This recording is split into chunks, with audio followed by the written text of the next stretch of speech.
Bonjour à toutes et à tous. Alors aujourd'hui, on commence une toute nouvelle partie consacrée à la lumière, qui va se baser légèrement sur ce qui a été fait au collège, hein, évidemment. Donc je vous fais cette vidéo histoire de, on va dire, de rafraîchir tout ce que vous avez vu les précédentes années. Et j'ai introduit une notion fondamentale dans tout ce qu'on va voir par la suite. Alors, qu'est-ce qui a été vu au collège? Eh bien, c'est très simple, on avait vu un peu quatre volets différents concernant la lumière. Tout d'abord, la propagation. La lumière se propage en ligne droite dans un milieu tant qu'il est transparent. On dit dans ce cas-là que la propagation de la lumière est rectiligne. Il y a quelques exceptions à ça, mais on vous en montrera au lycée histoire de dire, mais de manière générale, hein, un rayon lumineux se déplace en ligne droite, point barre. Et du coup, vous avez normalement appris à le modéliser, ce rayon lumineux, tout simplement par un trait avec une flèche dessus qui montre dans quelle direction se dirige la lumière. À partir de la propagation de la lumière, hein, on vous a parlé aussi des conditions qui vous permettaient de voir un objet. Donc, eh bien, c'était finalement c'était assez bête, hein, c'était assez simple. La condition pour voir un objet, c'est tout simplement de recevoir des rayons lumineux qui sont issus de cet objet.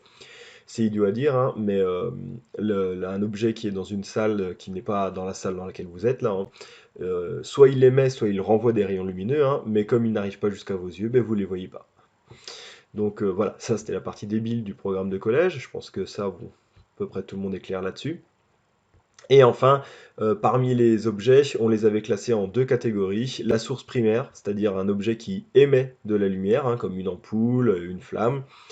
Et les objets diffusants, eux, qui ne font que renvoyer de la lumière qu'ils reçoivent. C'est le cas de la Lune, hein, puisque contrairement à ce que certains pensent, hein, la Lune n'émet pas sa propre lumière. Elle ne fait que renvoyer la lumière du Soleil. Donc, quand vous voyez la Lune la nuit, hein, c'est juste que ben, elle-même est orientée face au Soleil, elle reçoit les rayons du Soleil et elle renvoie une partie de ces rayons lumineux dans l'espace et donc vers nous. Voilà pour ce que vous avez vu au collège.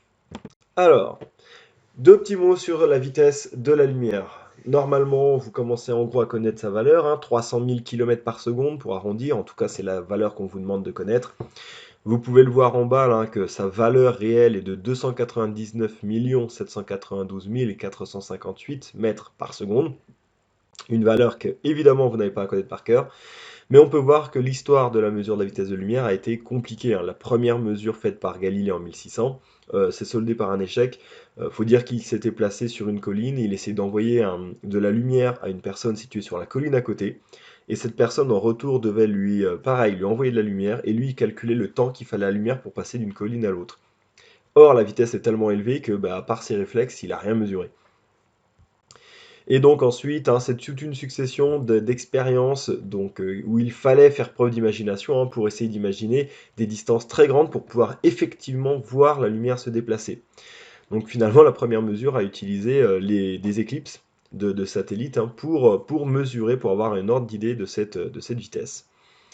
Et tout ça pour dire qu'aujourd'hui, hein, cette valeur est tellement précise qu'on s'en sert pour définir des grandeurs dans ce que l'on appelle le système international, hein, qui en fait définit ce qu'est un mètre, une seconde, etc. Et donc, aujourd'hui, le mètre est défini à partir de la valeur de la vitesse de la lumière. Voilà. Donc, pour finir, hein, c'est 300 000 km par seconde pour la lumière, évidemment. Quand vous les comparez à la vitesse du son, qui est de 340 mètres par seconde, par exemple, hein, la lumière va évidemment beaucoup plus vite que le son. D'ailleurs, la lumière va tellement vite que c'est même la vitesse la plus élevée qu'il est possible d'atteindre, en théorie pour l'instant. Aucun objet qui ne possède une masse n'est capable d'atteindre cette vitesse. Donc, cahier, go.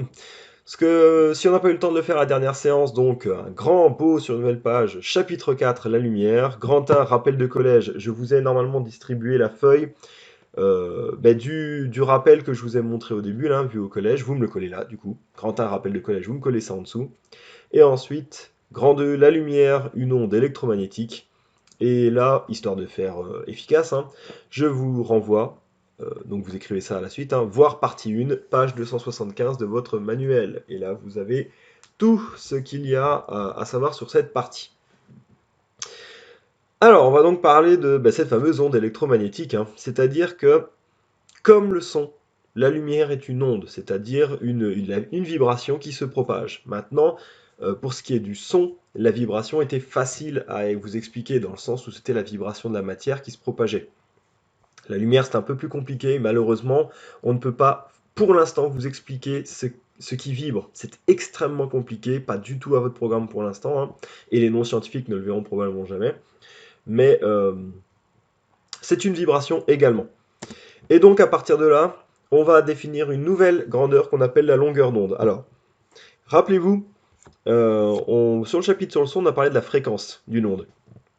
La fréquence d'une onde, hein, vous vous placez à un endroit et vous regardez combien de fois la matière vibre par seconde. Et vous avez donc votre mesure en hertz. Et ça, c'est ce qu'on appelle la fréquence. Et bien, techniquement, imaginons un instant qu'on puisse voir les ondes sonores. Et d'un coup, vous mettez sur pause.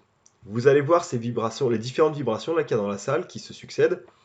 Et là, vous calculez la distance qui sépare les deux vibrations. Et c'est ce qu'on appelle la longueur d'onde. Et bien, cette longueur d'onde, pour le coup, enfin, c'est une grandeur que vous pouvez voir réellement dans la nature, hein. Je vous montre un exemple ici.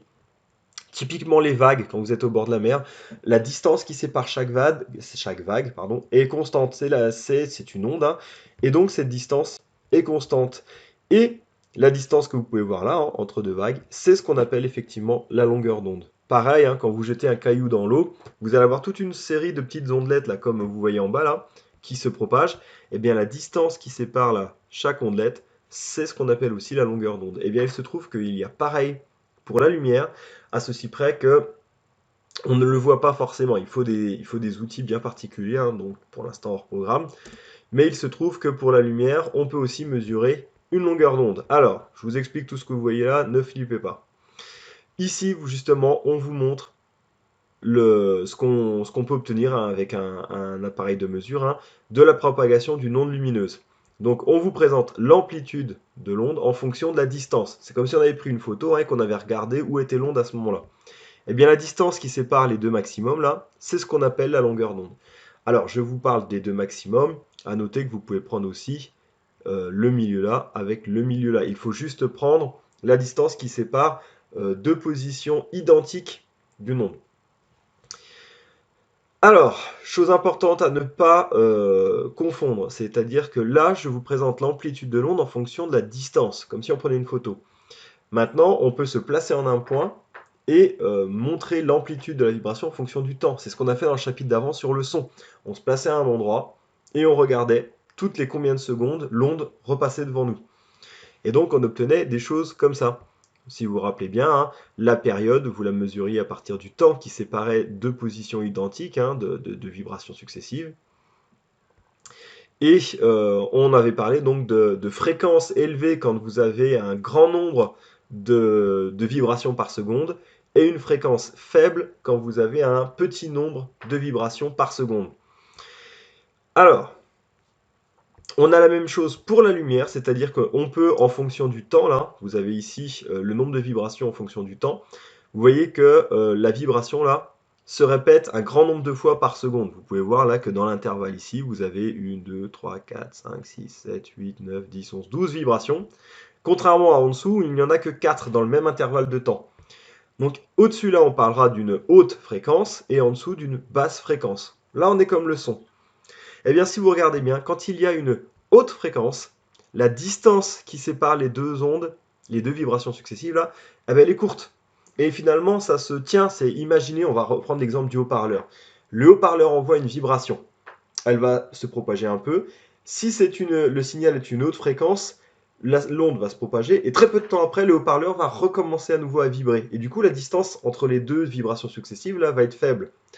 On imagine dans l'autre sens une fréquence très basse, le haut-parleur va vibrer, la vibration va se propager et longtemps après, il va revibrer. Et dans ce cas-là, vous avez une deuxième vibration qui va partir et la distance qui sépare du coup les deux vibrations-là est très grande. Résultat, quand un signal possède une haute fréquence, sa longueur d'onde est courte, et quand un signal est de basse fréquence, sa longueur d'onde est longue.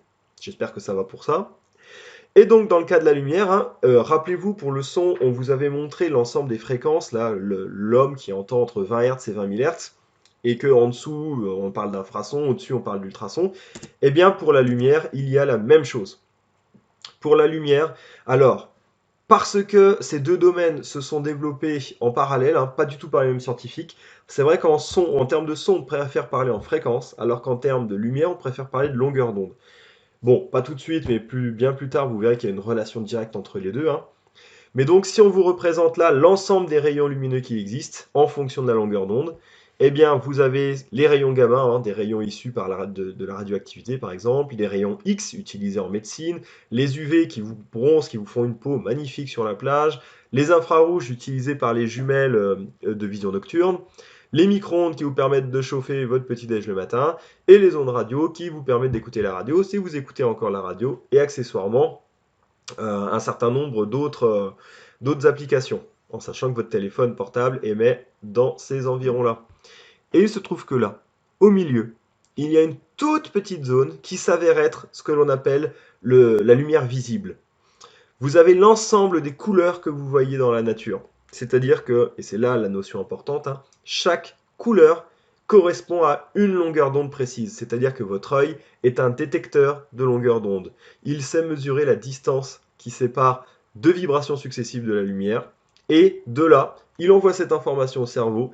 Et votre cerveau, comme une longueur d'onde, ça ne lui parle pas des masses, hein, il a une espèce de convertisseur. C'est-à-dire qu'il transforme chacune de ces longueurs d'onde là en une couleur. Donc quand vous regardez quelque chose, votre cerveau interprète cette longueur d'onde par une couleur. Et comme tous les cerveaux sont différents, c'est ça aussi qui fait que vous n'avez pas tous la même sensibilité. Peut-être mieux comme ça. C'est pour ça que vous n'avez pas tous la même sensibilité en termes de couleurs. Vous allez avoir des désaccords autour de certaines couleurs. C'est juste une question d'interprétation du cerveau. Voilà, j'ai envie de dire. C'était le gros morceau là que je voulais vous faire digérer. Et donc, voilà, de la même manière que pour le son, vous avez les infrasons, et bien ici, si vous regardez, vous avez les ultraviolets, et de la même manière que de l'autre côté, vous aviez les ultrasons, et bien ici, vous avez les infrarouges. Et bien voilà, j'espère que vous avez bien compris. Je vous renvoie tout de suite au questionnaire du Google Form, là, et je vous dis à la prochaine séance.